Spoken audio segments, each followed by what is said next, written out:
I'm not even going to look at the camera. I can't stop looking at the camera because I'm an attention whore. I'm the worst for this. I barely spoke during our interview with Marie and Sylvia because I was like, oh, there's a camera on me. It's kind of posing. If people watch this on YouTube, they might catch me flexing. I'm wearing my tight Wu-Tang shirt for those who are not enjoying this on the tube. We videotaped and recorded our call with Sylvia and Marie. Yeah, another special, and it's weird because it's been back-to-back weeks. And it's a little Valentine's Day double date. Essentially, right? I mean, it's kind of funny how this all worked out and how things are kind of snowballing. Obviously, last week we had Jemmy on. Yep. And now this week, in a surprise, we spoke to both Sylvia and Marie at the same time. It was a great conference call conversation. Yeah. And we went over... Obviously, last night's episode, we talked about the note and the fallout and Johnny Bananas and all that fun stuff. But we also got some tea. We got some behind-the-scenes dirt on Kyle. Yep. Cara. Cara. People aren't really a fan of, but I think we know that. But great insight given to us by both Marie and Sylvia. And the thing with me is that, well, I guess we should roll to the actual thing. Yeah. Right? Yeah. But let the people decide what they think of the conversation. People take a listen after the bumper. If you don't know, I'm John Chidley-Hill. This is Sheldon Alexander. And this is You Killed It. And we have yet another interview right after this bumper, after the music. Yeah. Happy Valentine's Day, first of all. Thank you. Happy Valentine's Day, guys. Thank you. Clearly I have a lot of plans today. Well, I was saying to Sheldon, like, we're spending our day with the people we love. Yes, exactly. So excited to talk to you guys. We're excited to talk to you. It was a big night on the challenge, and there was obviously some big revelations. Should we start with the news as to who wrote the notes? Oh my god. Well, can we back up for a second here? Just when this whole note thing went down, who did you really think did it off top?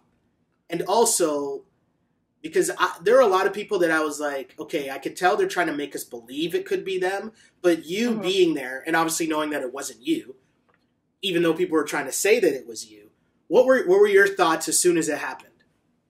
Okay, so when it had originally happened, Sylvia had walked down into our room, and she told me and Kayla that somebody had found a note and that they suspected us. So automatically we were like, that's so lame, like, who writes notes? Like, we're not even going to take part in that, right? So I don't even think about it for, another second. Now I'm going to my interview, I'm having fun all day, and then that's when I sat down at the table with Leroy and Vendettas, and they're like, hey, don't you know that you're the number one suspect? And to me, that was surprising because I've been friends with Jemmy for a very long time, and I'm also pretty close with B. So it was kind of like, if they're my good friends, why wouldn't they just come up and ask me, right? So I was kind of very upset about that. But what I had known is that Cara was going around telling everyone that she thinks that I did it, right? And she was also kind of the number one detective. She always just kept randomly bringing it up. And what I know is that whenever I pull off a prank or something like that, I'm always the number one detective. Okay. Yeah. You know? Yeah. So, I figured that's what happened. And then I also kind of started to think that maybe somehow, they, maybe Brittany had passed it to Cara and then they just left it on the bed.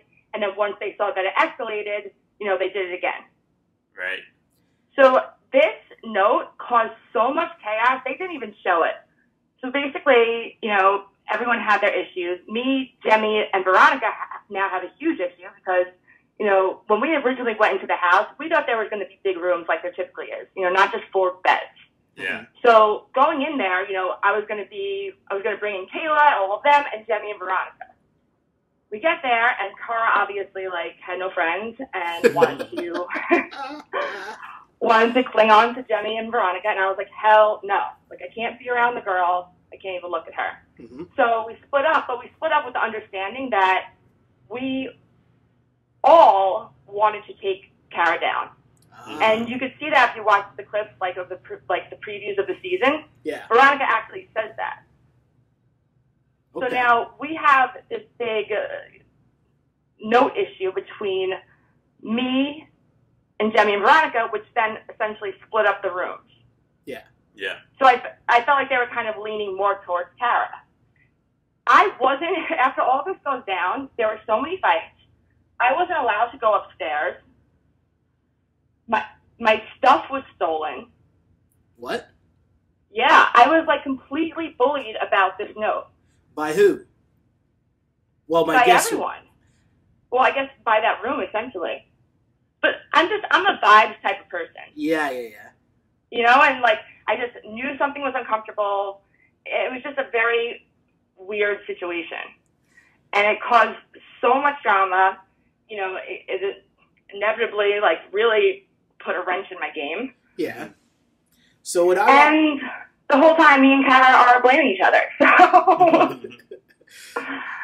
The thing that I couldn't believe was, how did all of you guys not know who it was? Like, normally I feel like when things like that happen, at least it plays out in the house. And so there's some form of, like, blow up that happens after it's revealed. But none of that happened this time. Like, that's kind of weird, no? It's very weird. And that's also a reason why we were so crazy about it. You know, we really believed that, like, the guys had no part in this whatsoever. And I'm pretty sure that maybe even the viewers believe that too, because up until, 9 p.m. last night, I didn't think Johnny had anything to do with this. Yeah, I mean, not to stereotype women, but it's definitely like it's a woman's printing, right? So it doesn't he look had like... his sister write it for him before he left for the show. Which is, like, the weirdest thing ever, no? Right? It is, like, super, super lame. Like, I was just like, wait, what? I mean, it's really clever because that way no one can check handwriting. But because, like, that's the first thing I do. I'd be like, all right, everyone, like, take a piece of paper, write out this sentence. Hey guys, Sylvia's trying to beep in. Marie? Yes? Hey! Okay, good. Hey! We did it! Yeah! Yay! Yeah! How many Canadians does it take to work a phone call? Got it. Well, first off, Sylvia, I want to ask, like, how are you?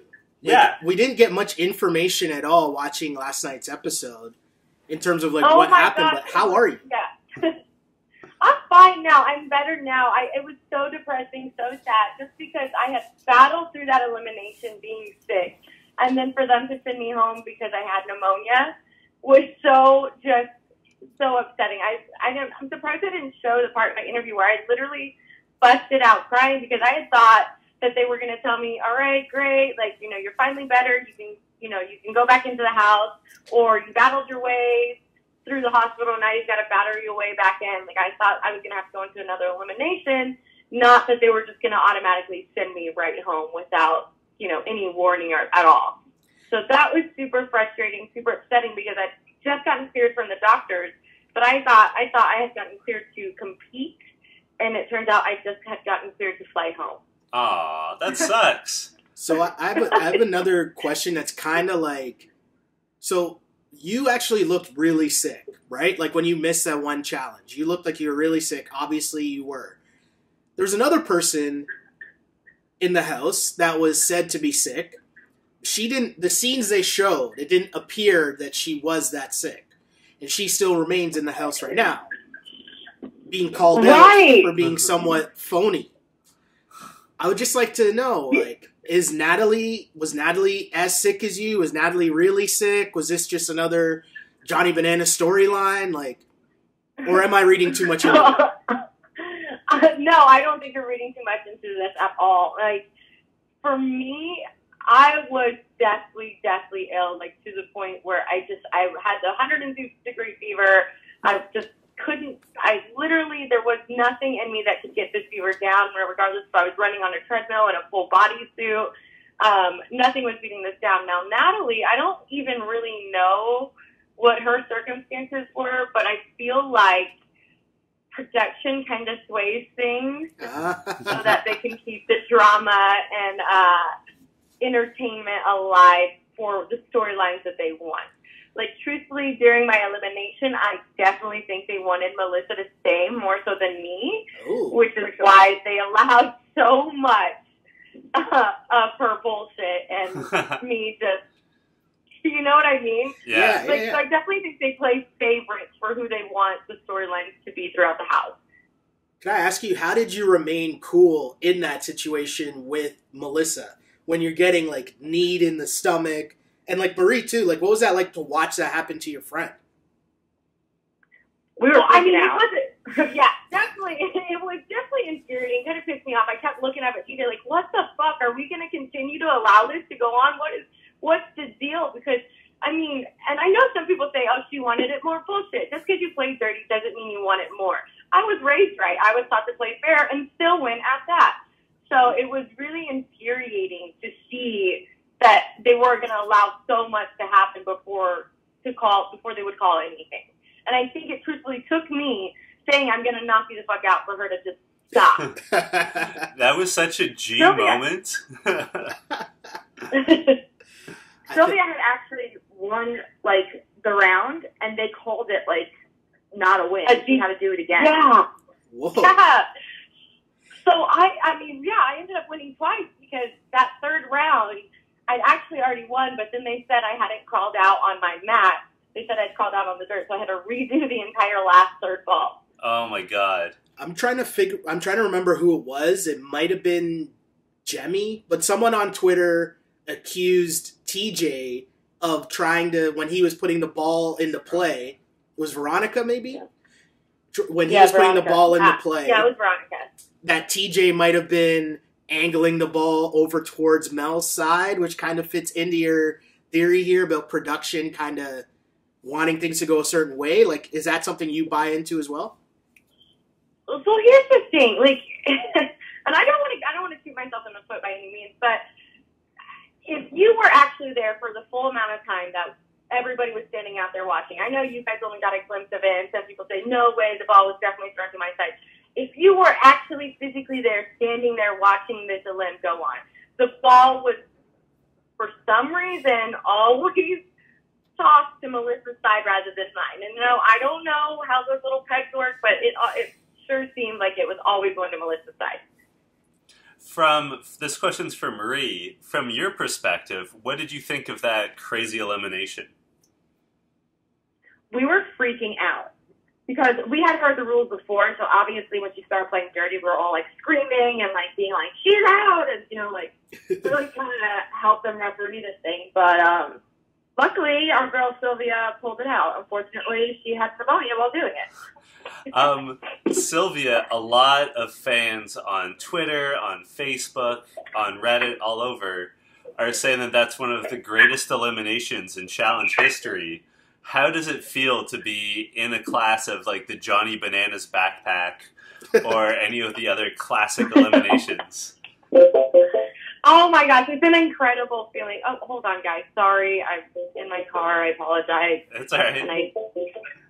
Okay. No need to I mean, it's honestly an incredible feeling just because I felt like through my past eliminations and through my first season, everybody said that, you know, all the eliminations I had were pretty easy or simple, or I just kind of guided through them. But to know that this was one of the toughest ones, and I had pneumonia during it as well, is awesome. It's an incredible feeling. Sheldon can back me up on this, but I have been ride or die for Sylvia in the challenge since day one. True. Ever Facts. since you showed up, I was like, Sylvia is low-key a threat and should be taken seriously. The only thing that can apparently take you out is pneumonia. So I just want you to know that on You Killed It, Yes! we have been pro Sylvia since day one.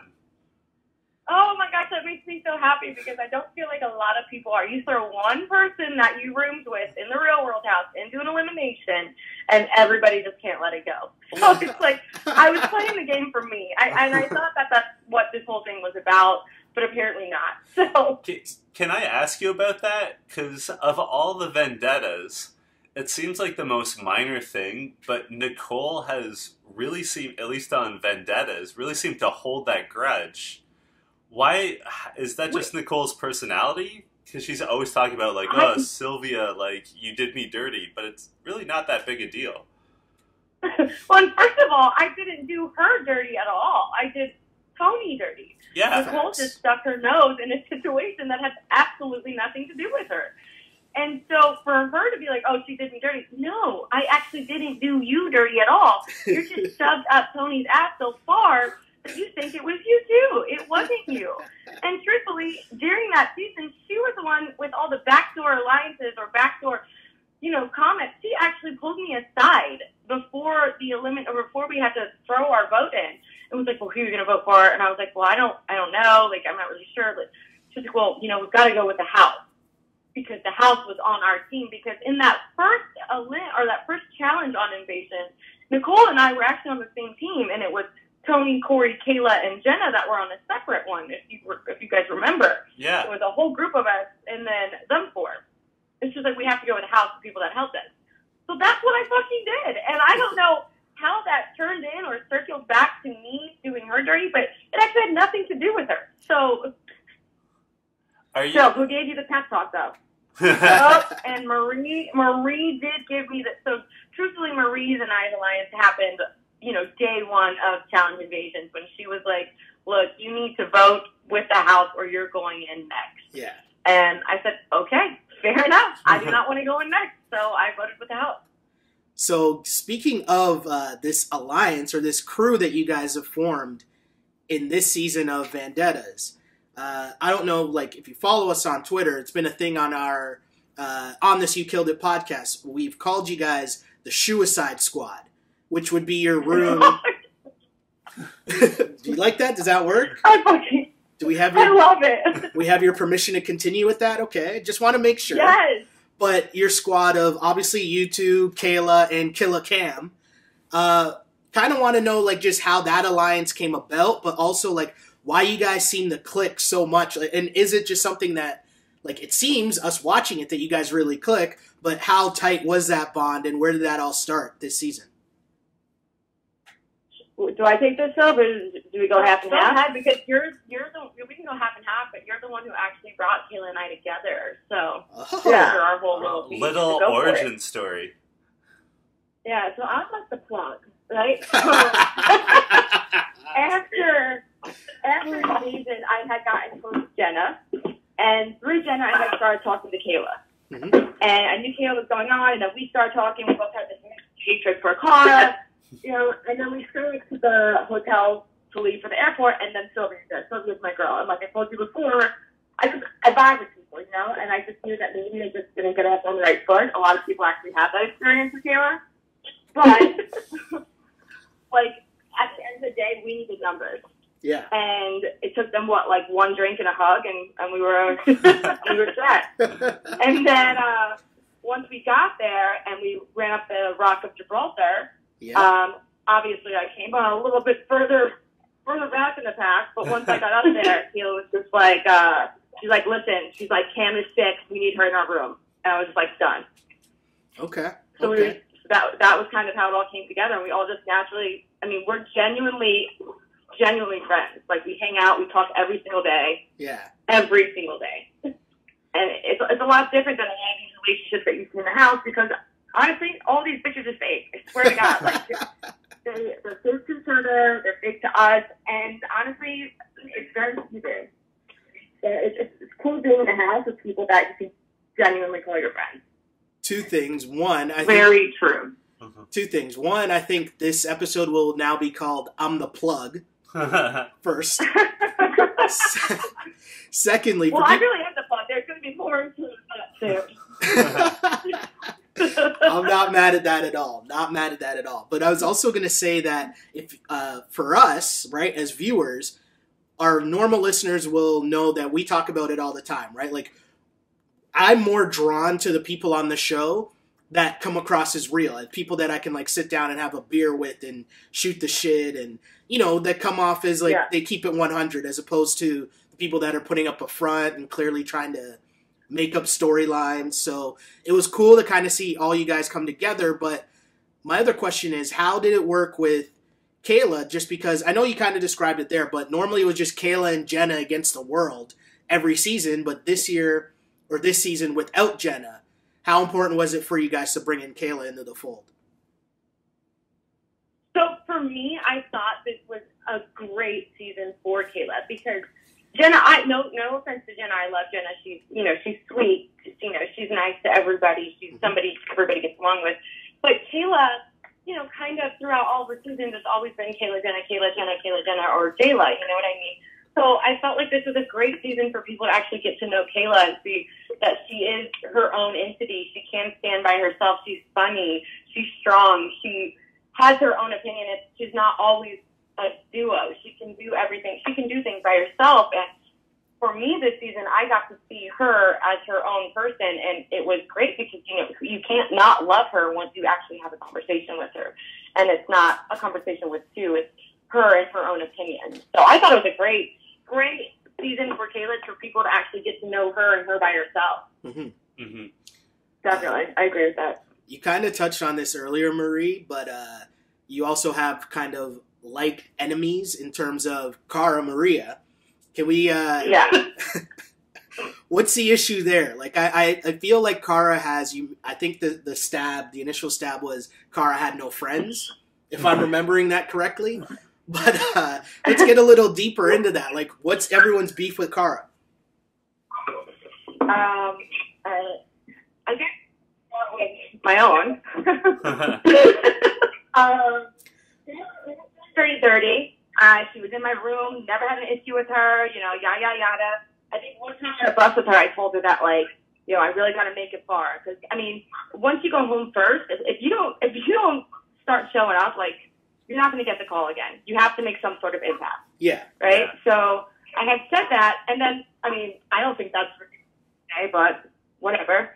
Then we get home, and some fans were tweeting at me saying that, Cara had liked a picture or something of me, and it was who's the grossest person there? Why did they bring her back? All that stuff. And of course, me being completely blunt and, not going to just... I tweeted back at her, and that's kind of how it started. Okay. She just really rubs me the wrong way. I don't know what it is about her. I guess I do. This whole note that we were talking about, right? Yeah. This whole time she's defending herself, which is great and all, because we all did the same thing. None of us are guilty now. But she did say that whoever did write the note, because I assumed that she assumed it was me. Yeah. Was discovering her, she'll never acknowledge them, yada, yada, yada. Mm-hmm. And then, the news breaks about Johnny, and all of a sudden, it's all mute, she's acknowledging him. So it's just that kind of stuff that really, really bothers me about people. Yeah, I'm glad you brought that up, Marie, because I think you tweeted it last night, where you had a screen cap of Cara Maria being whoever posted... or whoever was putting out those notes was a sociopath and, was the absolute worst.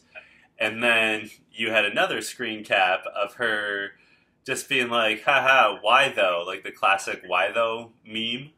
And yep. Tagging Bananas and Leroy. Leroy. Yeah, just in general, I'm curious. A lot of people came down hard on...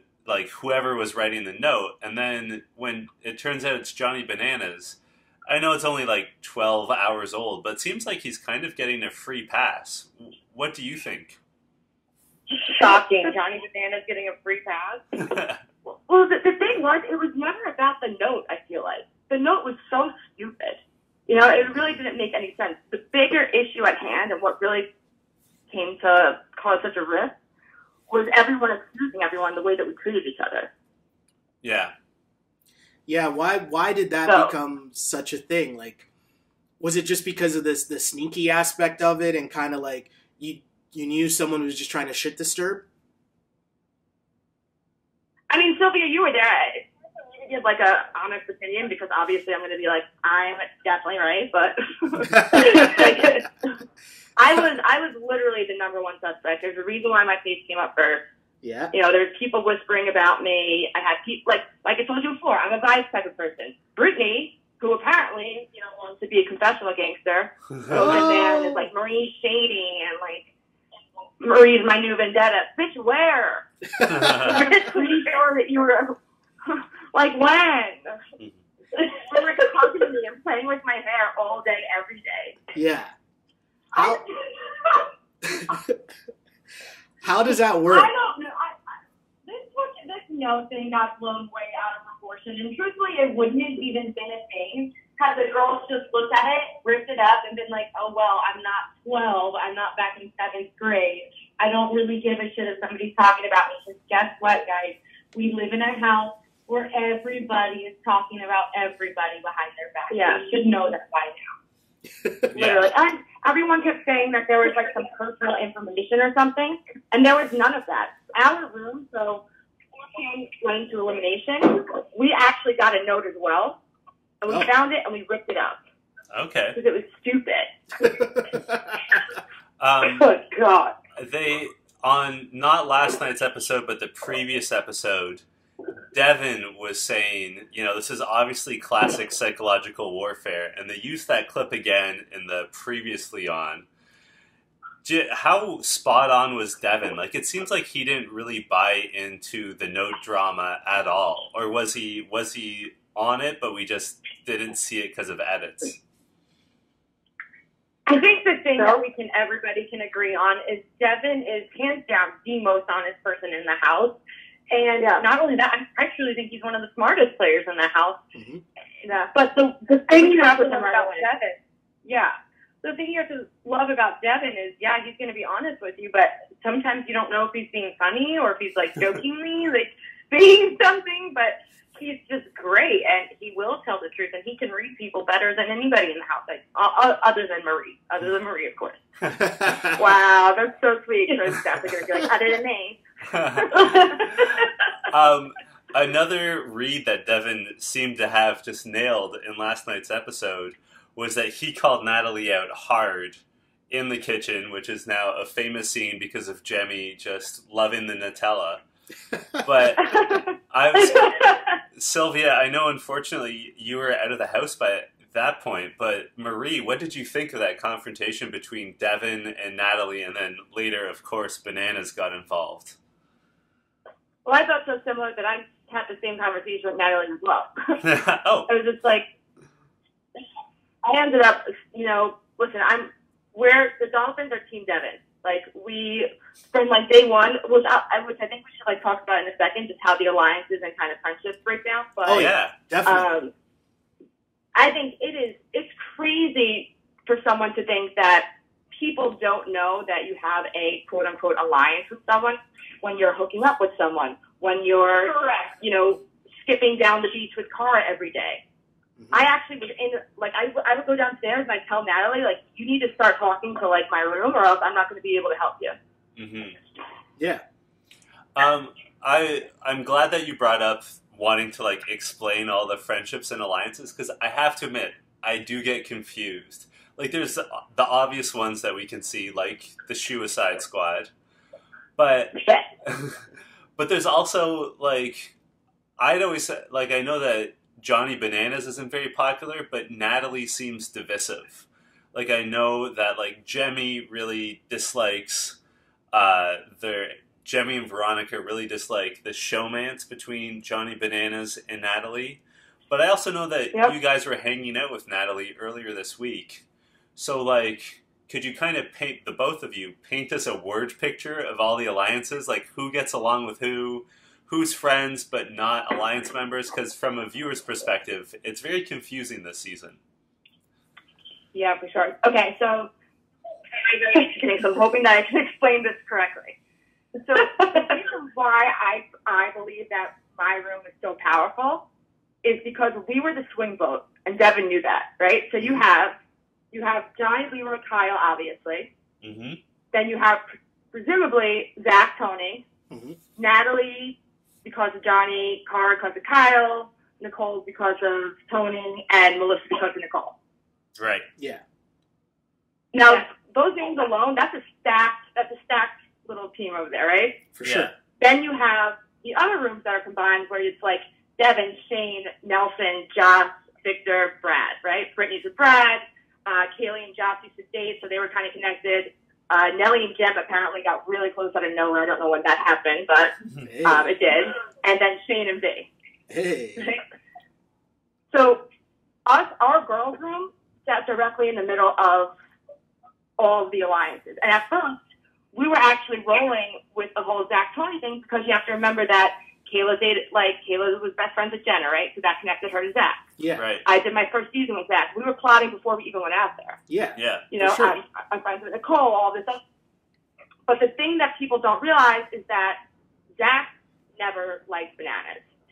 He was just waiting for the opportunity to kind of make a play, right? Yeah. Mhm. And Tony, we were just very kind of suspect of. We knew that he could potentially be like a game-changing vote, but we never said it in front of him or Nicole because we thought, well, we knew that they would co-write us out because Nicole was literally aligned with every single person in the house. Every single person. Literally every single person. Can I ask you guys, what was it with her and Mel? Was that like legit? Was that real? I didn't know what you said. Sorry, I was gonna say like Nicole and Mel. Was that legit? Was that real, or is that for TV? I mean, I definitely think it was real enough for one of them to come or two of them to come at one point. So, yeah. And I mean, at the other end of it is that Nicole falls hard. Yeah. Like, really, really hard, right? So, I came in there with, like, Nicole, the Staten Island girl, like, real strong. And then I got Kayla, you know, also. And then Sylvia and Cara. And I knew that if there was ever, it was actually at the elimination when Melissa beat Alicia. Yeah. Yeah, I think that's it. That I literally looked over at Nicole because she was like, literally, I mean, it was like she was at her kid's like first soccer game or something. I don't know, like the proudest moment of her life. And I looked over her and I was like, if it came down to it, you're going to pick her over me. Oh. Oh. She was like, no, but I mean, that's the truth. Like, she would have picked her over me. I have a quick little question that bothered me as a podcaster who's always trying to pronounce everyone's names right. I swear for the first, like, 2 episodes, it was Alicia, and then all of a sudden everyone started calling her Alicia. What was the I deal? think that's because we all finally had a conversation with her and found out that it was Alicia. Thank you. Any of us actually knew. Because we had a moment on this podcast where Sheldon and I are like, wait, what? How do we say her name? Because, like, in the middle of one of the episodes, everyone kind of changed gears, and we're like, wait, what's happening? Have we been wrong? Have we not been paying attention? Like, what's happening? So thank you for clearing that up. That's been eating at me. Yeah, it's Alicia. Yeah, and then obviously, like, I had my issue with Brad, right? And I knew that if Brad won, he was automatically going to save everyone in Brittany's room because regardless of the conversations that we might have had before, like me, Jemmy, and V, whatever, when you're living with people, you just naturally kind of get closer to them. Yeah. Yeah. Yeah, you spend more time with them for sure. Exactly. So then that brings us to the Troika, when I finally won my first challenge and I didn't do anything. Which is such sweet karma because there's so many people that, like, after 30 were like, how could she ever come on, like, and not eat anything? Bitches, I won my first challenge and I didn't eat shit, so everyone can relax. Can I say something? I swear their fans are the worst. So you're never going to please them. When that episode happened during Dirty 30, our podcast that week, I actually said, I was like, you got to think about something for a second. If you know that you can't eat disgusting shit, why would you even start? That makes no sense. You're going to eat disgusting shit to just lose. Why would you do that? And this is why I love you guys. This is why I love your podcast. I literally started saying in my interviews, I was like, I'm not going to lose and eat shit. Yeah. Like get the fuck you know, like Nicole was in the plane next to me and she ate a whole bunch of giant water rats. So. Right? Exactly. You know, like. But so. I knew like it wasn't going to happen. So speaking of that challenge though, like, can you just talk about, because people were mad at us, because when we did, I think it was me actually, when we picked who our MVP or who killed it during that episode, we mockingly didn't pick Tony as like a joke, but people were actually like writing in. I was getting text messages like, Whoa. how can you not pick Tony? Tony did amazing. What's this we business? You didn't pick Fair Tony. enough. Sorry. Yes, I picked Tony. I did not pick Tony. I'll clarify. Sheldon Alexander, did not pick Tony, and I received text messages. People were upset. So now that you guys are both here, I want to hear from you guys. What was that like in person, and how much did we not see? Just in terms of Tony's performance. I mean, the guy is a human garbage pail. Like, I don't know how else to describe it. And I don't eat. I mean, I now know that I do not eat. But I don't know how anybody could have stomached the rotten cheese like he did. It was awful. And I know that everybody eats cheese normally in their day-to-day, with a glass of wine, but I don't think I'll ever be able to eat cheese again in my life after that experience. So for him to eat the cheese, the marshmallows, and a giant bowl of mayonnaise, and what you saw is actually what he had to eat. It was a massive bowl of mayonnaise, and still not be sick after or throw up at all, just down it with no problem. Human garbage machine, for sure. And how bad was the smell? Yeah. Like, were you guys playing up how bad the cheese smelled, or was that, like, legit? No. The cheese, it smelled awful. It was thick. You put it in your mouth, and it turned into, like, a paste. Oh. Just disgusting. Like, I have no words for exactly how bad it was, but it's just the worst thing that you could ever imagine eating, and just close to that. Well, yeah, honestly, Tony was obviously the highlight of that episode. However, I really loved when Sylvia was explaining the process of how she ended up going down to eat the cheese. Yeah. Fucking cowards. I want to get into that. How did that happen? How did that all go down? Because you were partnered with Joss and Brad. And how did that go down? When Melissa first saw, or TJ first saw that, I was like, yes, thank goodness, two big, strong, burly men. I'm not going to have to touch a single thing. This is going to be a piece of cake. Well, then comes to find out, I've been teamed with literally the two biggest cowards of the entire challenge. And big old... I don't want to eat! And I'm not kidding. Like, Brad's eyes were as big as, like, the earth or something like that. Just like Tony described. As big as the moon. They really were. And he was, like, holding his hands together, like, twiddling his fingers, like, oh, my God, I just don't want to go. And Josh is, like, doing everything in his power to not make eye contact with anyone so nobody will say his name to go down there and eat this food. Sylvia, I have to ask, it's like they showed a lot of you telling off Joss and Brad, but it feels like it was just a part of a much larger angry conversation you had with them.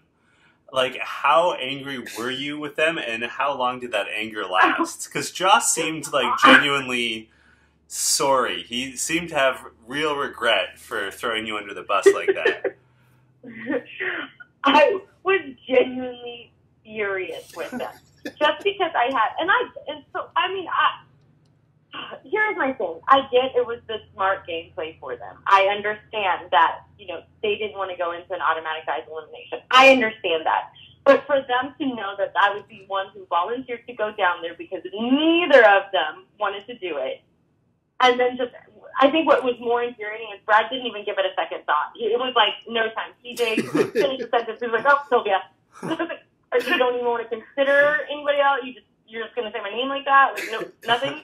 And I think that's what pissed me off the most, is that you didn't even give it a second thought before you threw my name out there. Yeah. And that is such a coward-like thing for me to say, because when Cara hurt her chin, Brad came over and was like, man, I really respect you. You're really standing up for her when she hit her chin. And, when Nicole's talking bad about her and you stuck up for her, I really appreciate that type of person you are. For you to turn around and be such a fucking pussy, like, fuck you. Oh my gosh. Just ridiculous. I personally have a lot of regrets about that because, first off, clearly we know what happened in Dirty 30. Like, I obviously spoke up, and I obviously took the fall for it, right? So, like, especially because I didn't eat shit, I didn't want to, like, really participate that much. Yeah. Mm-hmm. However, when they picked Sylvia's team, we were literally looking at Josh and being like, say Brad, and we will keep you safe. Ah. So what? Yeah, but that didn't happen. I have a question about Brad, because he fascinates me, just like car wrecks fascinate me. He seems to have this very strange code of ethics. For example, Marie, he said that you compromised your character by taking too much pizza.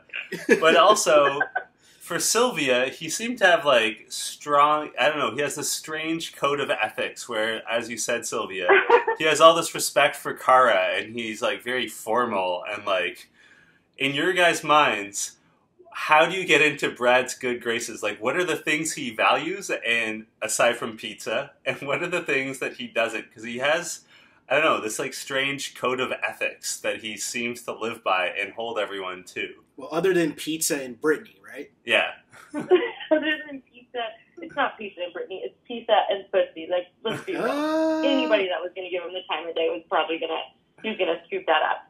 I think Zach had it right when we all said that he was going through a midlife crisis. So, Yeah. I mean, you saw me when we were in the Inquisition. I forget what the word was they used, but I was like, there's absolutely no, like, middle ground with Brad. Like, you can't make a deal with a crazy person.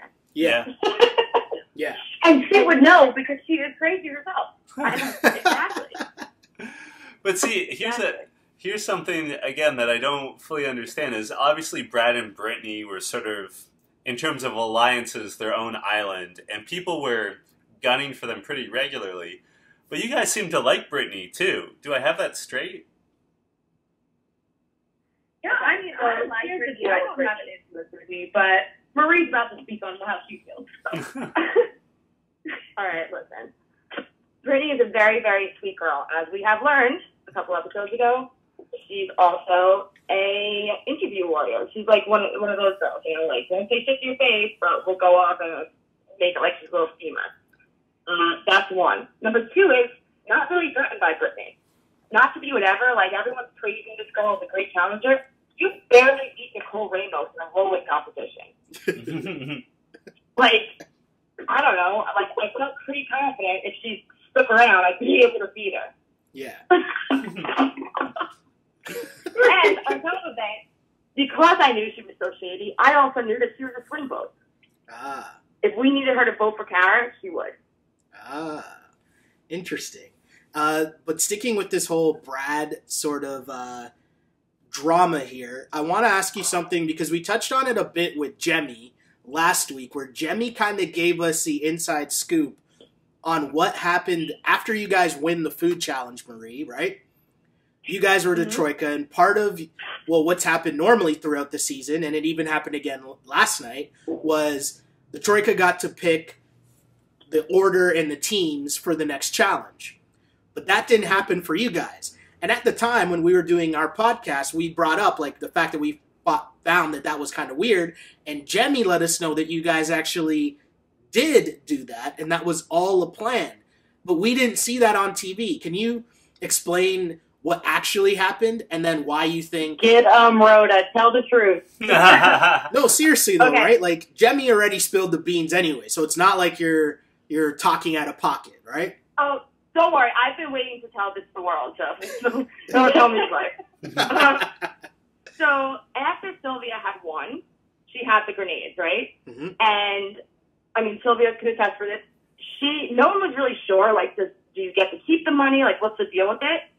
So she was gung-ho, like, going to use it on Brad. Yeah. 1,000% she was using a grenade on Brad. So the other thing is that you don't see is that so we learned about the rules of this game in kind of like a weird way, right? Because we learned about how the Troika had the opportunity to miss the teams on that hashtag challenge. So if you realize that we're in the Troika from the first, I guess, the balls challenge, Johnny, Kyle, and Brad, maybe, I think. Yep. Yeah, they were able to, they set up the heat. Yeah. So they not only chose who was going to go in that heat, but where they were going to be. Okay. If you look back at it, Johnny's actually in the heat with less people, right? So automatically, like, if someone's not able to use the grenade, they typically, from what we understood thus far, they were giving it back to the Troika. That's why when me and Sylvia were talking about what she's going to do with Brad, I was like, this is going to be awesome, because if you use something that's like, say, like an endurance bomb or whatever you had, I would probably still have the opportunity to make the teams. Yes. Okay. Right? So we start thinking about that. Now, what we learned in the eating challenge is how teams work. So that was a genderless challenge, but, I mean, clearly the teams are voting themselves in. Yeah. Right? So, yeah, we get there, you know, TJ tells us that Sylvia's grenade is a gun, and automatically my brain starts going. So he goes to my teams, and I walk over, I grab the clipboard from Zach and Tony, and I automatically, immediately write down my team. So I put Brad, Nelson, Kaylee, Cam. Nelson, Kaylee, and Cam cannot swim. Like, we were actually practicing in our pool to, like, learn how to dive, and they couldn't even trust water. Okay. All right. So there's that. Yeah. But there's also the fact that I know that Kaylee and Cam are cool with Nelson, and they're probably not going to say Nelson's name. Mm-hmm. I got you. The other side of it is that you also had a team with Josh, Britt, Victor, Veronica, and Cara. And on that team, had they lost, they were going to put in Josh. Ah. So I was literally trying to suck so that no matter what, either Josh or Brad lost, but obviously I just wanted Brad because I made sure I was on that team. Yeah. And then I made a team that would be, you know, good for winning it, but not that I messed up, but I couldn't really get around it. Jack and Tony wanted Kyle on that team. I wanted to put Shane on that team and switch them off. Okay. Because had Shane been on that team, I think that we would have got really strong players against each other there. Okay. But it wasn't. But the funny part about that is, I remember when I made the team and I put myself on Brad's team, and Zach just looked over at me and he's like, "But can't you swim?" And I just looked back at him and I was like, "Not today." If you look, I don't understand why the decision was made to take that out, because you have Pizzagate leading up to it. You have all this built up stuff that makes complete sense as to why I want to do this. Yeah. Yeah. And you completely remove it. And if you watch the episode over and you see, like, you know, Tony Smirks, or even Brad when he was in his interviews, he kind of like hinted at the fact that, like, maybe I tried. But then you're going to take my voiceovers, you're going to cut them in two different segments. Like, what they showed me saying about Cara, I never said, like, fully at once. Like, it was split up. I never even talked about her in my interview about that because I was so hyped about the move that I just pulled. Yeah. So, you know, like, I was like, I'm the shit, pull this off, return this, like, all this stuff. And then nothing. the other part I don't get about this, it's not like they replaced that storyline with something that was more entertaining or something that was better. Do you know what I mean? Like, it was just kind of like, we randomly picked the teams, and this is what happened. This team lost. Like, it's not like it was a better storyline. And I know that a lot of viewers were actually, like, tweeting, being like, you know, these teams are just set up to let Josh win. Like this is so, like, a really lucky random pick. Like, it was very weird to look at these teams and think that they were just done randomly. How do you have the best, you know, swimmers on one team, and then Brad gets literally stuck with people that can't water, you know? Yeah. So do you think they were trying to not, like, give you credit for it? Like, that's the only thing I'm trying to figure out. Like, I don't understand what the motivation would be of producers to take that whole storyline out. Like, was it they didn't want to give you credit for it? Like, I don't understand. I don't understand either, honestly, and something that's really, really been bothering me, because, I mean, rarely do you get to see, like, women actually kind of control this game, and, like, not to be whatever, but I was, like, Devon talking strategy and all this other stuff, but I was the mastermind behind all of this. Like, everything that's going to start going on right now is all my doing. Yeah. Because, Devon might have wanted to take the arms out, but he couldn't do it without us. And it was only after they voted Cam into the elimination. Once they did that, me and Kayla were like, this is fucked up. Yeah. And we like, pulled Josh and Devon into the room, and we're like, all right, this is what's going to happen. Yeah, I was going to say. It's going to be interesting to see how that plays out now that you know that. Yeah. But I was also going to say I didn't understand. You've been kind of playing that role since the beginning, though, when we get into the house. So you've actually been playing, maestro to everybody's little puppet. You know what I mean? I know. It's so annoying. And everyone's like, she's such a bad player. Like, how do you think the whole, Jemmy, Kayla, Jenna thing went down? Yeah. Like, that was me. Yeah. Oh, I remember. We know. At least give me some. Not that I wanted them to go against each other. I actually really wanted Camilla. But I don't have it on the field. And, what would have happened?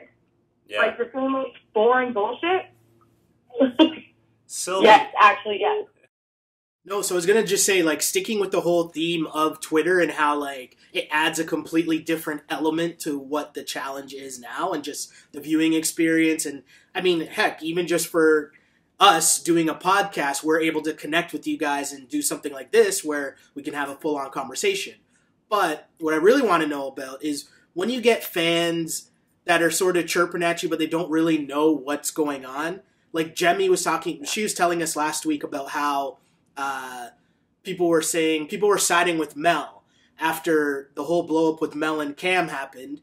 And Mel started playing the victim role and talking about how she's being bullied by all you guys. And people sort of fell for that hook, line, and sinker when in reality, that's not what happened at all. So I just want to know how you guys deal with the fans on Twitter and them kind of coming at you when it's misguided. Marie handles it very well. She is.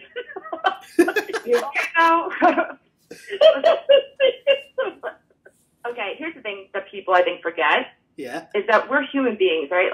Everyone has their insecurities, especially women. Come on. Mm-hmm. Especially when people are calling us ugly and fat and mean stuff that obviously we may or may not feel that way about ourselves anyway. Yeah. That stuff's really, really hurtful. And people are cruel, but I honestly have to remind myself 10 times a day that if somebody doesn't fuck with me, I don't fuck with them either. Exactly. If I met this person in person, we would probably have nothing in common. I look at these people's things and I'm just nah. You're not fucking cool. Yeah. And turns out that the majority of cool people that watch the challenge aren't on these fan sites every day and saying or trolling people. They're out busy having a fucking life. Yeah. So all my people I know are somewhere doing something cool and tuning in on Tuesdays at 9 p.m. That's what they're doing. These other people who create these accounts and literally harass you, it's honestly kind of sad, and that's something that you just have to continuously remind yourself, because everyone's big thing with me is that, oh, you're irrelevant, you're this, you're that. Bitch, you're tweeting at me. I don't know you. I know relevant PID. I love it. I love it. Let's keep it positive. Sylvia, what's been the best Twitter interaction or social media interaction you've had? And then same for you, Marie. What's been the best interaction you've had with fans? I didn't hear. I'm sorry. What has been the best what? The best social media interaction that you've had with fans. I mean, I loved all the support after my last elimination was really, really great. Because it's for some reason everybody just saw this huge thing that, oh my gosh, she actually is here to compete. She can actually do really well in this game. And it was a huge change for me, but for some reason, back on my real world season, the situation that happened between, I don't know if you guys know Madison and I. Yeah. People really have not been able to let that go. Yeah. And it's been 3 years, guys. It's been 3 years, and people still cannot let that go. And I'm just wow. So because of something I did 3 years ago, you still are saying that I'm just this horrible, overweight, fat, obese person who jumps people. And so after this last elimination, it was a really big turn for me. And as far as interaction with fans, for some reason, I've got a lot of nice things said about me. Granted, I still get my mean ones every now and then, but I'm at a point in my life where after that whole real world thing, I got a lot of really mean and hateful things said to me. So it was one of those things that you had to dig deep inside and realize who you were internally and know your worth and who you are as a person to not let those things affect you. But I will say this, all the compliments and nice things people do say, they do mean a lot. They do affect you. So it was nice. That's been the nicest thing for me. Go ahead, Marie. Yeah, let's hear it, Marie. Yeah. Well, so I feel like I'm like on the come up right now, right? Because the last couple of seasons that I did, like, I mean, they made me look like a really, like the editing room hates Marie. Like I could literally see at BMP, they probably have like a target with like my head on it. I don't know what their issue is with me. But even last season when I went against Tori, like they made it seem like it was a 1, 2, 3 thing. And I actually put up a fight. Yeah. They're making me look like a lame competitor when I'm going against the strongest girls in the competition. Yeah. Like, put me against Brittany, put me against Nicole. Like, then call me this great competitor. But that's bullshit when people say otherwise. So for me, I've been, like, really, really genuinely appreciating when people reach out and, like, say nice things. Because it's so rare. And it also kind of freaks me out still because I'm, like, I'm nobody. Like, the fact that I have fans, the fact that people, like, get excited that I answer them back is, it's awesome. Like, how can you not get excited about someone that's excited to meet you? No, totally. So. I totally agree with that. And I think it's from the viewer aspect, again, like, it's so much fun to interact with people and just get, like, their real-time responses to what's going on. But you've kind of seen Marie as if you're embracing the whole thing in terms of interacting with the fans, trolling them back in, like, a fun, lighthearted way. But also, my next question, though, is you and Cara kind of seem to be going back and forth on Twitter. What's going on there? Screenshots are a hypocrite's worst nightmare. That's what's going on. Because that is what's going on. That is my biggest pet peeve, like, ever. I hate hypocrites. I hate people that say one thing and do another. Yeah. Like, I'm going to call you out on your shit. That's who I am. That's who I've always been. And that's why they put me on these shows. Yeah. I think that's why they've been calling me to come back for so long, because it's been so long before someone actually stood up to these people that have been around forever and been like, shut the fuck up. I remember, after I was reading this last one, I was just talking to the camera. Yeah. And I just like went on a rant for like 15 minutes. And I was like, you do realize, like, your number one girl does nothing. Like, she cries. Works out every day. I was like, when I used to watch the challenge was cool. Yeah. Like, you used to watch the challenge and you'd be like, yo, like, I want to party with that person, or this person's hilarious, you know? It's not someone that's doing chin-ups every day. Like, can't we just go back to the days of eating cake and sliding on ice? With real-life fucking jobs. Like, good grief. Yeah. Sorry. It was frustrating to me. Like, it's frustrating to me because for someone that, like, does have a real job, like, I don't have time to go to the gym every fucking day and work out for 5 hours a fucking day. Like, it's just not possible. How would I pay my bills? I don't live at home with mom. Yeah. I live on my own. I have my own car payment. I pay for everything by myself. So I'm sorry, but going to the gym 5 hours a day is not in my card. So that's just really annoying. But anyway, go on. I'm like, remember where you came from. I don't know, like, what was it, like 30 seasons ago when Cara first started the show? But, like, everyone hated her. Like, people poured milk on her head. She was the underdog. And honestly, I used to be a fan of her. Yeah. Because she was the underdog, because, everything was kind of against her. Mm-hmm. But now maybe that's what this show does to people when it becomes your life. I could totally see that. Yeah. When you're living for something, I guess you truly have to live for it. And I think that's what makes me a lot, too, is because, this is his life. When people come at him or when people say things about him, he takes it extremely personally because, it's his life. So how much do you think, and I don't know this, I'm just asking this for sure, so feel free to shoot it down. Do you think Cara's super salty over Kyle and the fact that you made out with them, and they kind of seem to build that up into like a way bigger thing than it actually appeared to be to me anyways. But do you think she's salty over that? No, I don't want to. Sylvia! Let's talk about Kyle, Sylvia. I want to know.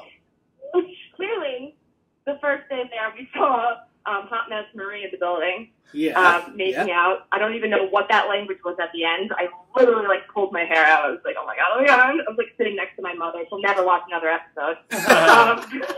Hold on. You were watching that episode with your mom?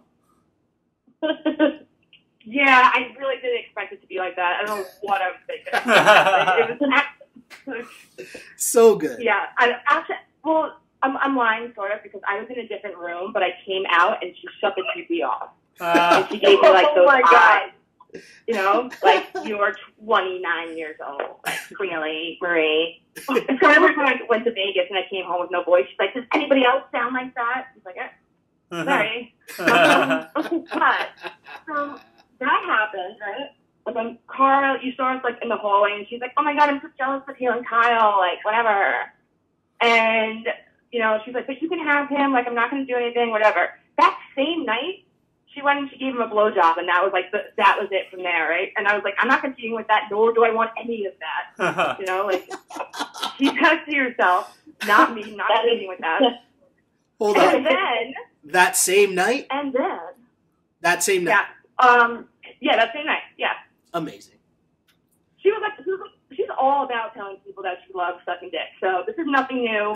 I want to let everyone know that's listening to this podcast. You could go to previews. You could probably search it on Twitter. She loves dick. Okay? So that's what she did. But Kyle, however, loves vagina.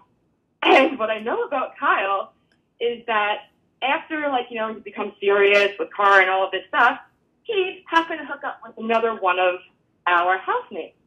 Oh. Dun, dun, dun. Does that happen this season? Sylvia. Whoa. It wasn't a hookup. It was a fucking kid.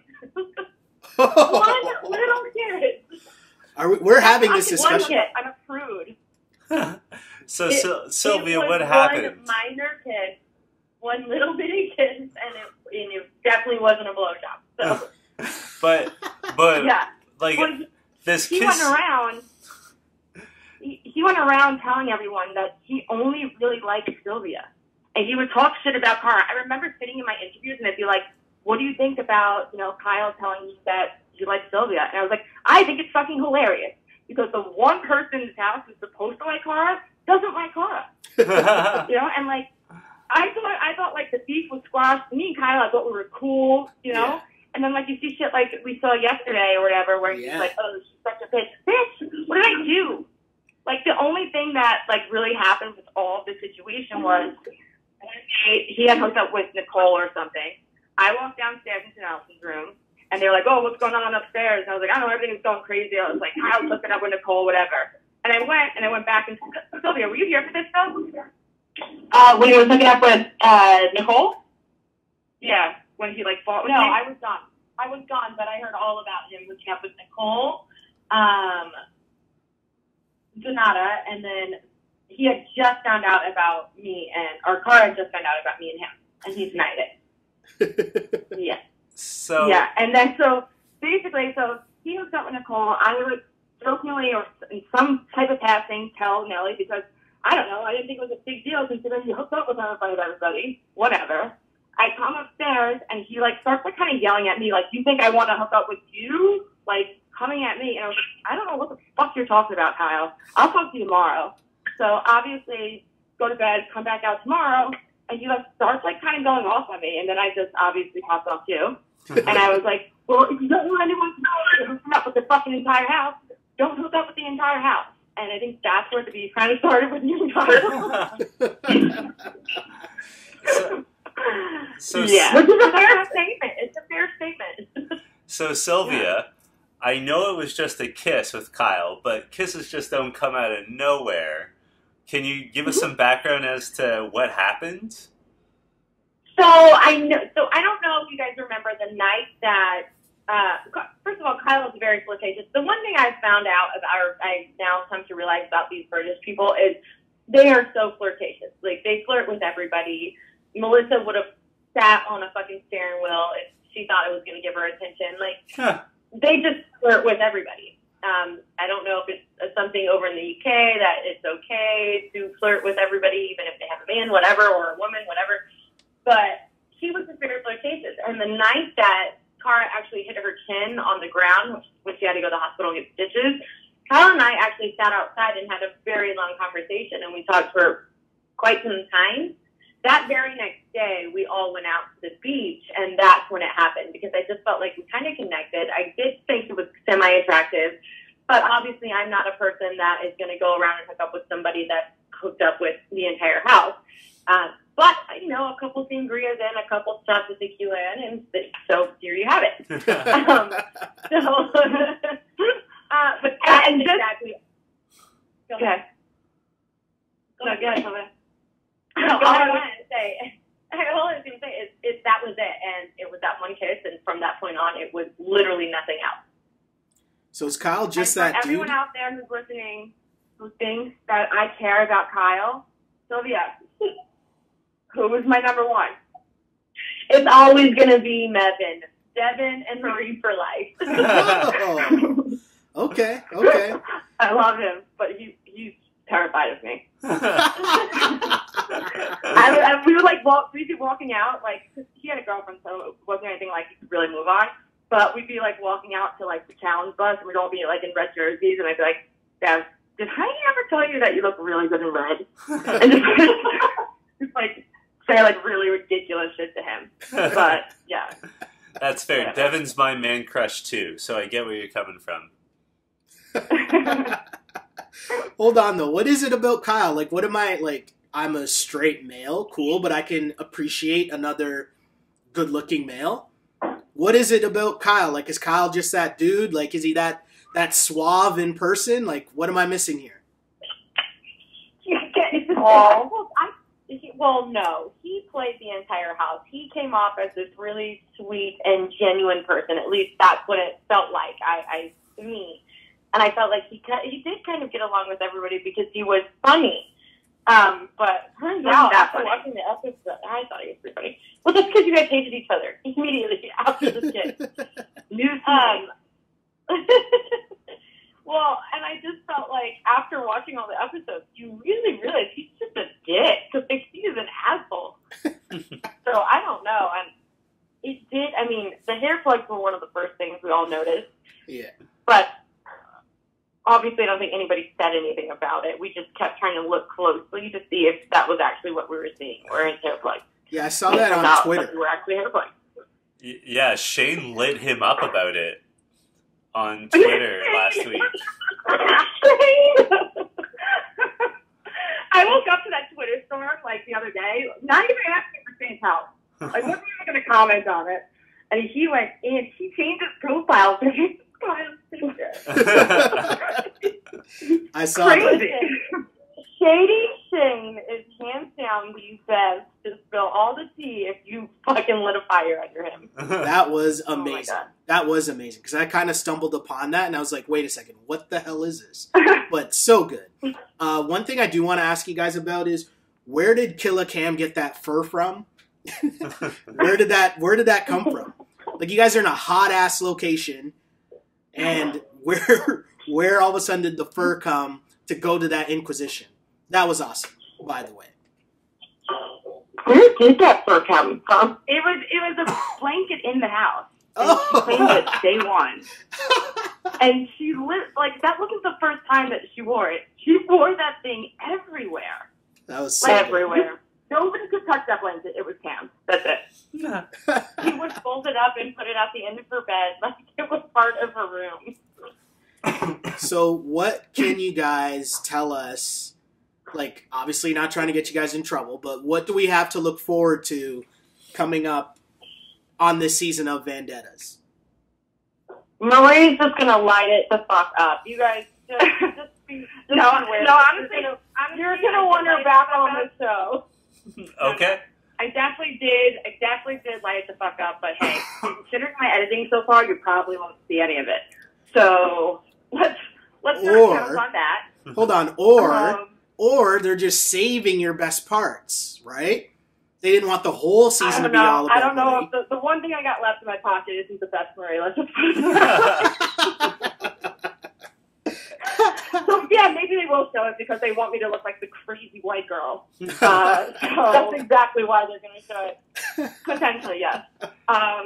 But things are about to start switching up soon, and it's going to be really, really exciting. You guys are going to go crazy for some of this, and it's going to be soon too. So you won't have to wait till the end of the season because the finals usually get pretty boring, you know. Yeah. Yes. When all like the duds that like don't do shit. Sylvia. But work out 5 hours a day. Yeah.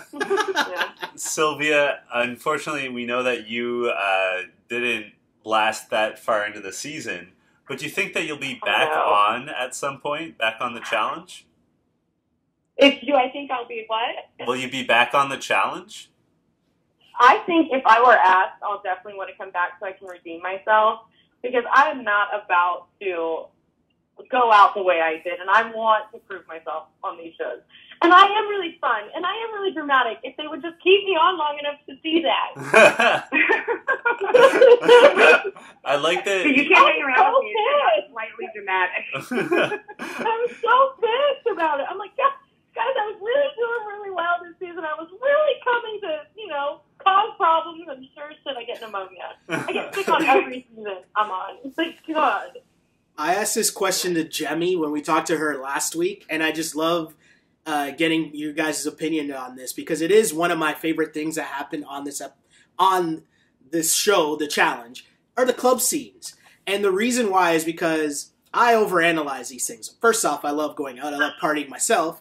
But when I'm watching this on the show, I'm always interested in who's the one that's actually partying, having fun, who's kind of like being boring, sitting off to the side, who's trying to get it in. That's what I'm interested in. I want to know what roles you guys play when the club scene happens. Are you like cognizant of the cameras? Are you trying to hide from the cameras or whatever? I'm blacked out drunk and I have no recollections of my night, so that's me. Same. Everyone's like, Marie's just doing it for camera attention. I'm like, did you see the episode? Like, my eyeballs are literally rolling back into my head. I clearly don't know where I am. Do you think that I went and I just found the camera? Like, no. When I get like that, the cameras follow me because I am like a raptor. I swear. I'm like one of those people that black out but don't go to sleep. And they just like T-Rex around causing issues. Yeah, you're going through the motions, but you're actually not there. And I'm a mean drunk. I don't know what it is. That I'm a is very amazing. mean drunk. We don't even know her. That is amazing. You guys are awesome, and I want to thank you guys for coming on because this has been a lot of fun, and especially getting the dynamic of getting 2 members of the Suicide Squad together. Dynamic duo. Appreciate it a lot. This was so much fun. Thanks for coming on, guys. Yeah, thanks, guys. Yeah, Thanks for having us. We'll have to hook you up with the other half. Yes, for sure. Also, do you guys want to give out social medias to where fans can hit you guys up and follow you guys? But my Twitter is Marie, MARIE_TBD because I have a fear of commitment. And my Instagram name is MARHE. I'm not really sure where I was going with that when I made it, but that's it. What? I don't It's know Marie. my stuff. Hold on, I'm looking at my stuff, guys, because I don't know what it is. Instagram is still SYL_Marie, just like how she spells it, _88 because I'm old. And then my Twitter is @SoMarieMTV. For what it's worth, Sylvia, we're both older than you, so don't worry about it. Just kidding, we're young and living free. That's right, we're living our best lives. That's right. So much fun, as always. Thanks a lot, guys, for joining us. And Marie, whenever shit hits the fan, you got to come back on again. So you're going to I want won't be too long, so I'll let you know. You are going to want it. You know that we will always be both of your platforms for clearing the air or starting more beef. We're happy to do either. Amazing, because we need both. Thanks a lot. Thank you guys so much. It's always Thank you guys so much. Thanks, Sylvia. Thanks, Marie. So that was awesome, Sheldon. That was fun. That was fun. And I feel like we're getting spoiled because we get all these people on, and obviously for us to have someone on the podcast, we are somewhat of a fan of them. I don't think we'd have someone on that we don't really enjoy on TV. No. But the thing is, I'm liking the people even more after talking to them. Yeah. And sometimes it happens the opposite way, right? Like, we talk about it all the time, right? Like, I work in sports television, you work in sports television. I love sports. My biggest fear ever was like, oh man, I got to interview Kevin Durant tomorrow and maybe he'll be a jerk. Yeah. And so you're always worried about that stuff. And don't get me wrong, I have interviewed Kevin Durant and he's not a jerk. That's not where I'm going with this. But it has happened with other people where it's like, oh man, like I really like that dude. And then now that I like met him and interviewed him, he's kind of a jerk. Yeah. And so we're having the complete opposite thing happen because Marie, it's her second time on, and she was just as great, just as real.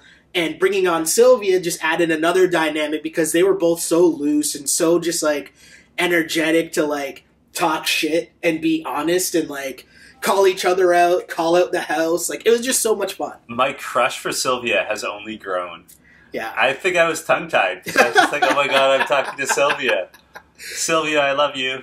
Thank you. And you know what's great? I was at the bar last night because that's how I operate. The Maddie, for those of you who are in Toronto. Wow. Yeah. Wow, that's a throwback right there. Okay. Yeah, that's not a place that people our age go. That is definitely strictly a college bar. That's such a throwback. But I was at the Maddie last night, and there was it was for like a going away party, and there were some people who I've only met once or twice, but they know me as the guy with the Challenge podcast, and they What? Yes, That's amazing. and they're Challenge fans. Okay. And they're like, oh my god, like, who are you going to interview next? I'm like, actually, we're interviewing Marie and Sylvia yesterday, or tomorrow. And they're like, what? And they like, they had a meltdown. I was like, do you have any questions? And they're like, what? Nah.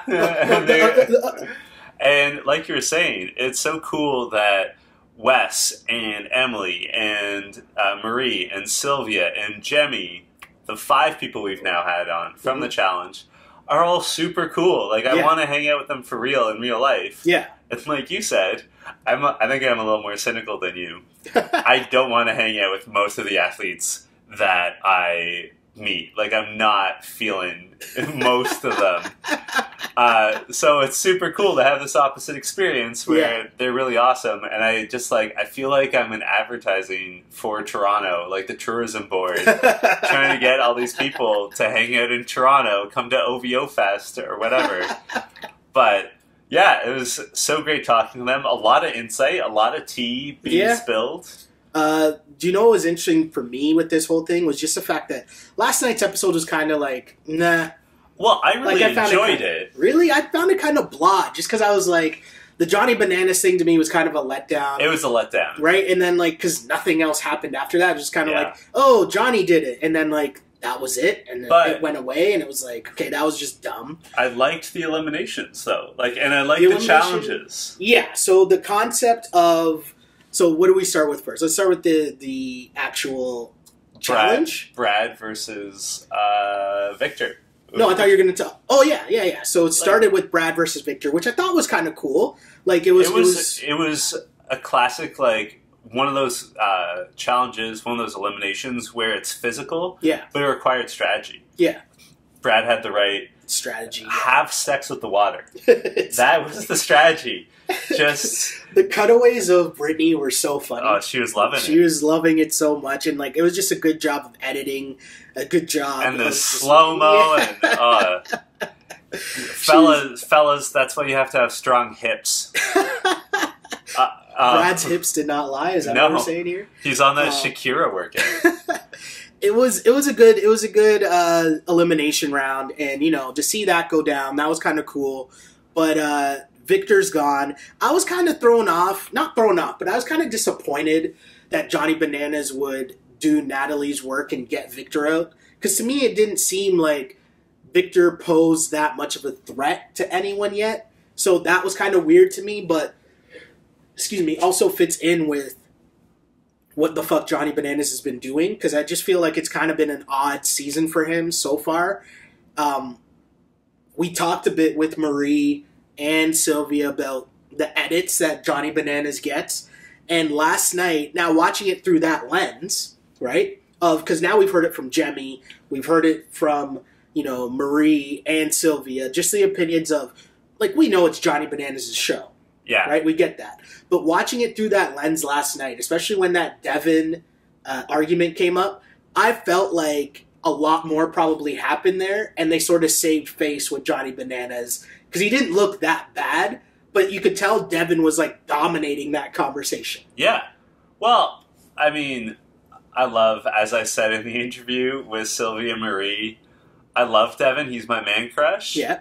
And I think he dominated both conversations with Natalie and with Johnny. Yeah. And just, wrecked them. And the thing about it was he didn't raise his voice. No. He just spit facts. Yeah. He's like, listen, Natalie. Who are you trying to fool? What's the point in just pretending? be real. The more that you deny it, but we all see that you're hanging out, the more we think that you're just bullshitting us, which is a bad look. And he's totally right. And he wasn't rude about it. I don't think he even swore, really. I don't count shit as a swear word. But he was just spitting facts, and she couldn't cope. And then Johnny, even lending even more credence, the fact that Johnny was upset about it, just fuel to the fire, proving Devon's point. Mm-hmm. And then Devon again just manhandled him verbally and was like, "Look how upset you are. If you're this upset, there's some truth here." For sure. What did you think of the rest of the episode, just in terms of the actual challenge where they're chained together? I thought it was a lot of hoopla for not much payoff, but I was like, nah, it was kind of cool. I think they were expecting it to be, the producers were expecting it to be more difficult than it turned out. Yeah, them being chained together, more people falling over maybe, or going in different directions. And arguing, because, they had that moment where they, focused on how, Shane and Nicole kind of, disagreed. Yeah. And, I guess it was setting up Nicole voting Shane in. Mm-hmm. But at the same time, it was... both teams seemed to function pretty smoothly. It seemed like they ripped through it, and the second team was even faster than the first team. They just had to make up that 1 minute penalty. Yeah. And I think the real interesting part of that was that Johnny Bananas, I guess through sheer personality, basically chose the Troika.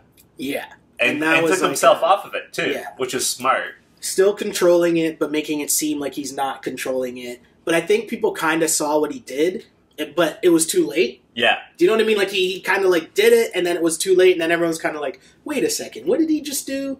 Yeah. But, it's a genius vet move again by Johnny Bananas, and it worked out for him. But the one thing, I don't know, I don't know yet if I like the twist of all the people coming back to face off in the elimination. Because... I think it's kind of cool, but it's also a reminder, I kind of wish Tori and Jordan were on this season. Yeah, I would rather have them in the house. Yeah, than just show up for one elimination round. And actually, that's something we should have asked them, and I had it in my mind, and I never wrote it down, was how long did they get to stay for? Because, did Jordan, if I'm coming all the way out there, do I get a night to party? Do I get to hang out? Maybe I'll text Marie and ask her that, because I wanted to know that, Do they get to come and hang out for a night at least? Get to go to a club? Or do they just fly in, do the one elimination round, and it's all right, see you guys? Right? It can't be that. It doesn't really make sense. Doesn't really make sense. And they have the other four, too, right? We know CT, Laurel, Frank, and who was the fourth one in the second group? Ashley Kelsey, maybe? Ashley K? No, it's Ashley Smashley, isn't it? I don't remember. But it's definitely Frank and CT and Laurel. Yeah. I do have to give a shout out. I don't think we can actually give him an MVP because he's only there for a minute. But Jordan, what an athlete. I would not say that Shane is unathletic. Shane's in good shape. Mm-hmm. He did road rules. He's done a bunch of challenges.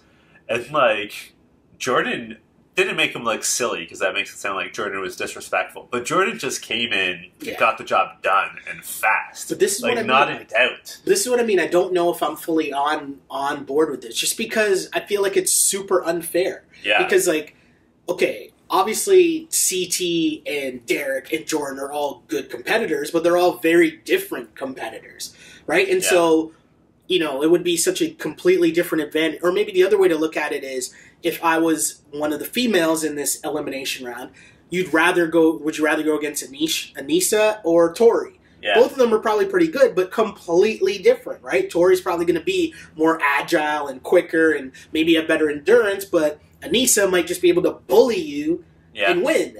And I think that's such a... And maybe I'm just being an idiot, because at the end of the day, that's just another better twist for the show.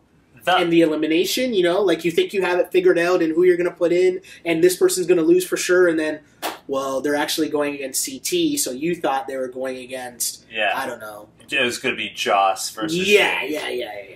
I think the other disadvantage is that all we've heard about from our interviews is that the food is terrible. Mm-hmm.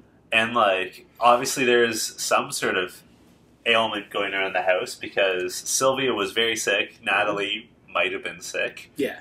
And, like, so, like, they're kind of in these awful prison mentality. And then, like, Jordan and Tori and Derek were presumably, and Anissa were just, like, in a hotel, eating well, sleeping well. Yeah. Sleeping in their own beds, or maybe in one case, sleeping together. But, you know, like, it's not quite fair, but there's already enough people on this show. Yeah. I don't need more. Interesting. Yeah, I mean, it's super interesting, and clearly more's got to happen. I feel like this, again, I wasn't that impressed by this episode, so I was kind of happy that we did have guests this week, because I felt like it kind of helped our conversation about this episode, because I probably would have been just super down on it. Like, I took a bunch of notes, but not much really, like, interest me from last night's episode, and the note was kind of dumb. I kind of felt like I found it earlier, and I was going to ask Marie about it, but I think it was Amanda that was kind of like... The note's stupid. Yeah, she's just like, the note's kind of dumb, like, can we stop talking about this? Like, do her and... Smashley need to come back to give us some better storylines. You know what I mean? Like, it was just kind of like, yeah, I was kind of over the whole note thing. And it was weird, too, because if you follow either the MTV challenge account or any of the people on the show, like the castmates, they were all tweeting out, like, I guess they had a contest or something, like, if you could figure out who... Yeah, $3,100. It was just so weird. There was just so much weird about it. And then, like... When it came out, it was like, oh, it's just Johnny. I'm like, yeah, this is dumb. But I totally agree with what Marie and Sylvia said. Like, that was super lame, Johnny. Like, I know you're trying to make up storylines to consistently be a part of every episode, but we've seen a fake showmance. Yeah. You, like, got your sister to, like, make up notes. Yeah. To, like, write notes for you to plant people's beds. You know like, what? I'm just kind of like, really? Like, this is lame. We've been ragging on Brad and his midlife crisis. And by we, I mean I have been ragging on Brad and his midlife crisis. Yeah. And, like, maybe Johnny is also kind of in crisis. Because, like, he went through that breakup, and, like, he's not really himself. Okay. Wouldn't you agree? Like, I feel like he's not being... I feel like he's not being himself. He's not being... I don't want to say real or genuine, because I think he is consistently... insincere in a lot of his ways. Mm-hmm. But, like, before this breakup, he was more consistent and kind of, I thought, chilling out a little. Yeah. Like, Champs vs. Stars, Wes told us that they were getting along until he got, until Wes got the money from that soccer challenge instead of Johnny, and, like, Johnny kind of flipped out about that. Yeah. But for, like, Invasion of the Champions, like, it felt like Johnny was maturing somewhat and was chilling out a little bit and sort of just, like, not quite Derek or Darrell or CT levels of, like, old man chill. Yeah. But, like, staying up late so that he had his finger on the pulse of the drama, but not really being on the drama. Interesting. But now I feel like he's... I mean, he obviously bringing the notes made a point of trying to stir up drama. Interesting. See, I know what you're saying, but I think that he was kind of doing that gameplay-wise, if that makes sense. Yeah. Right? And it's because he doesn't have the numbers as he normally does. So I think he was kind of like laying low gameplay-wise, but he was always trying to manipulate the TV show. Right? Yeah. So it's almost as if he realized, okay, I don't have the numbers now, so chances are, yes, I've won the most challenges, but I probably won't win just because I don't have the numbers on my side, and it's not even close. Yeah. So how do I ensure that I'm still a part of the show and part of the storyline? Well, I'm going to manufacture a bunch of different things that, and because, as we're finding out, he has to be somewhat cool with the producers, I can ensure that I can manipulate things to at least become part of a storyline for 3 weeks or 2 weeks or whatever. And I think that's what he's done. And I'm kind of like, get out of here. I'm for the, which was the beauty of what Sylvia and Marie were saying to me, like, go back to what the challenge was before. And it was just like people having fun. They're all drunk. They're playing like dumbass games to like amuse themselves within the house. Like whatever was going on. It just wasn't like, now I feel like you're almost to a point where at a certain level, you got to start recycling people out because people are just now coming. They're going to lay low. Mm-hmm. They're not going to really talk to that many people. They're going to have like their 2 or 3 people they talk to, but they're going to spend their time in bed. They're going to even like Leroy, a person that we love, right? But like he's pretty low key now. Him and Johnny Bananas and Zach, they're pretty low key to themselves. Veronica, pretty low key to herself, right? Yeah. And like you have all these people, and you're kind of losing an element of what made the show great. Yeah. And part of that was, a bunch of people that are just there to have a good time, and when they're not doing challenges, they're fucking having fun in the house. Yeah. I do think we need a Johnny Bananas break. Like, I think it would do the show good to have a season without him. Well, I don't think they'll do that. As I said before, I think the move is you kind of make it like what happens to professional athletes, right? So think about Tony Romo. Tony Romo now, he retired, and now he slid into the booth with Jim Nantz. Why can't Johnny Bananas be TJ's Tony Romo? Yeah. Right? And then he's still a part of the show. He's still there. We see him every episode. He still gets to like interact with the house and make his dumb jokes or whatever. Yeah. But he's not actually in the show because these fake storylines, whatever. I like that Devon's there, and you have Marie there. You have people to call them out on their bullshit and be like, "Really, guys, what are you doing?" I gotta say, I love Devon. Like, he doesn't appear often at this point, but when he does, he's an impact player. Yeah. Totally agree. And I'm enjoying the season. And it sounds like, from the way Marie and Sylvia were speaking about him, I mean, Marie said that she has like a huge crush on him, that she loves him. Yeah. But like he seems well liked by everyone except Johnny Bananas and Natalie. Yeah. Like everyone seems to just be like, like he's a good guy, he's super smart.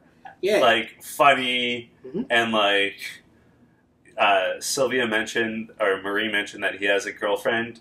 There's no sign of him being disloyal, like he's focused. He's not flirting with girls. Like, were you surprised at all the hookups that they were talking about that happened?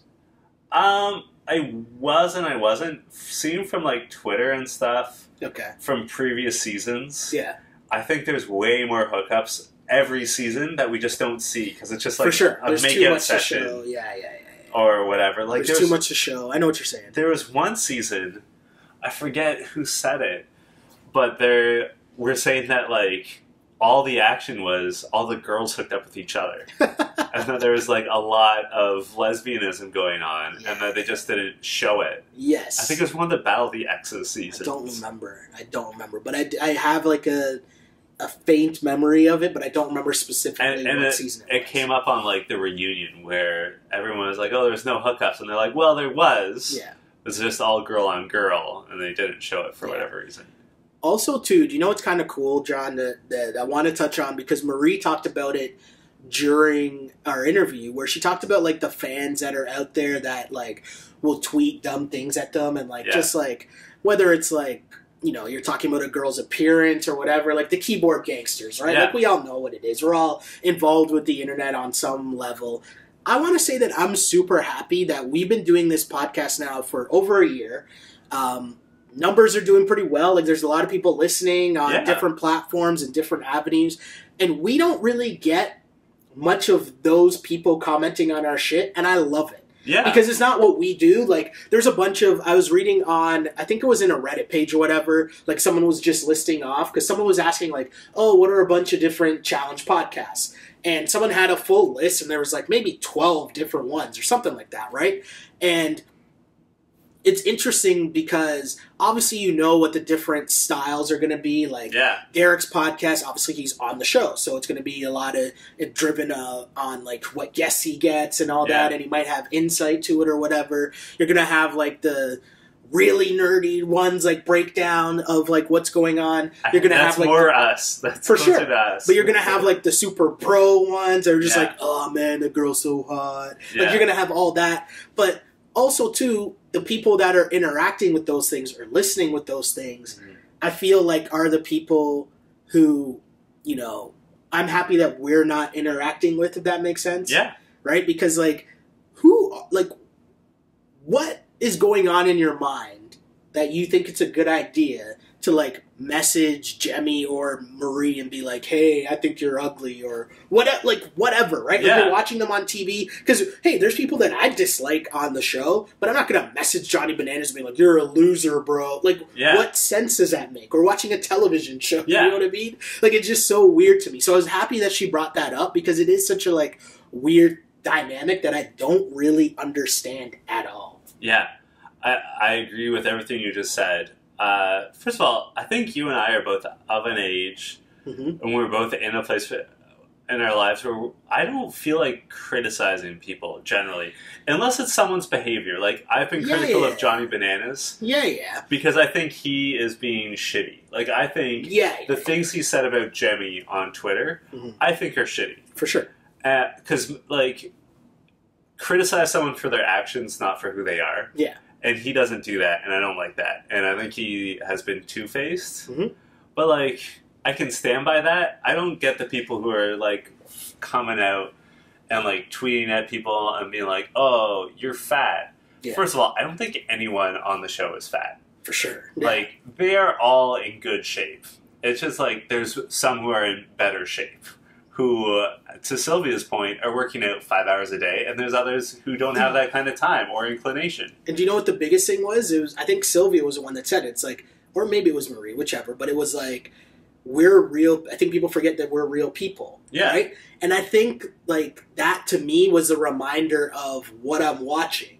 Right? Like, I like it because, again, the social experiment, it's real people interacting in, like, this, like, you know, this set-up reality, but it's still real people. And so for us, like, again, I know there's people listening to us talk about this reality show, but we're just people that like this reality show that decided, hey, instead of texting about this every week, let's talk about it and hit record on something. And now there's a fucking camera, and I don't know, and there's, like, 5,000 people on SoundCloud, and we were up to, like, number 30 last week on iTunes, and it's just like, I don't really know what's going on, but I feel like the more that you're just normal about it and just like, hey, we're just people talking about a show that we like. I think that resonates, and I enjoy that as we continue to build. I will say, I forget where I saw this. Someone said that we were pretty dorky. Which, like, I don't take as an insult at all, because because I am a huge nerd and, like, dorky in literally everything I do. Like, I make bad puns all the time. I just, like, my hobby is sending people memes. I do, like, super nerdy things, as you know. In the back room here, I got 2,000 comic books. Like, I am very comfortable with that. And this is just, the You Killed It podcast is just, like, an extension of me being a big nerd about something I love. So, I don't take dorky as an insult at all. Bring it on. The funny thing is what you just said, right? About, like, obviously we're fucking grown-ass men. So by this point, if you're not comfortable within who the fuck you are, then you got bigger issues, right? But my thing is, like, again, I'm talking about a television show. Either you choose to listen or you don't.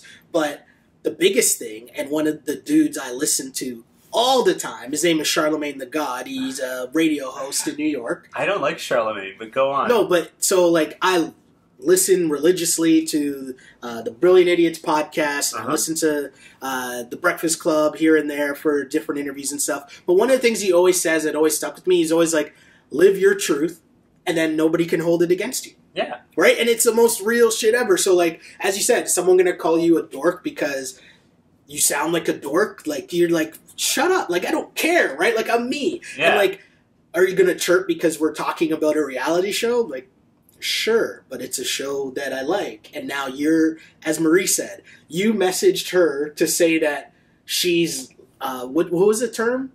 I forget what the term was, but you're irrelevant. Yeah, you're irrelevant. You messaged her to say that she's irrelevant, but you're messaging her. Like, that doesn't, you know what? So the whole just like, we're about positive energy. I guess that's my end speech there, my end rant. Positive energy. Keep it positive. On the positivity wave, who killed it for you this week? Who killed it in this episode? It's tough. It's tough because there was. You know what? As bad as it sounds, I'm gonna pick Brad because Brad, I think he flipped it. Right, everything was going against him. Everyone was against him. As we found out from Marie, everyone was trying to get Brad out for the longest time. That was their whole plan the week prior. And so they send him into the elimination. He's going against Victor, who's a pretty good competitor. And he beats Victor. He wins. But the beauty of the win was also now it carries through to the point where now they don't mess with you the next week because they need you on their team. Yeah. Right? So the grenade gives you like that extra factor that it'll save you for a week, but also give you a chance to kind of like lay low. Yeah. Will Brad actually do that for a week and kind of let other people, you know, kind of take the mantle of creating drama in the house? Will he do that? I don't know. But he gave himself the opportunity to do that for him and Brittany, who were just at the forefront of all the drama. And so for him and Brittany to not get, you know, put on the radar this week, I'm going to say Brad killed it. I am going to go with... Oh, sorry, I'm so congested. Hold on a second. I'm going to go with Devon. Okay. I'll tell you why. First of all, he did it... I thought when Johnny Bananas did his classic Johnny Bananas speech about, like, this person came out really hot and, like, you know, he can't just say a name. He always has to, like, have a prologue. I thought he was going to say Devon, and I thought Devon was done. But he skated through. Devon's strategy and, like, leadership for his team made that competition super close after a minute penalty. I think that Devon was smart in the way he confronted Natalie and Johnny Bananas and is slowly turning the tide, maybe. Like, maybe change some minds.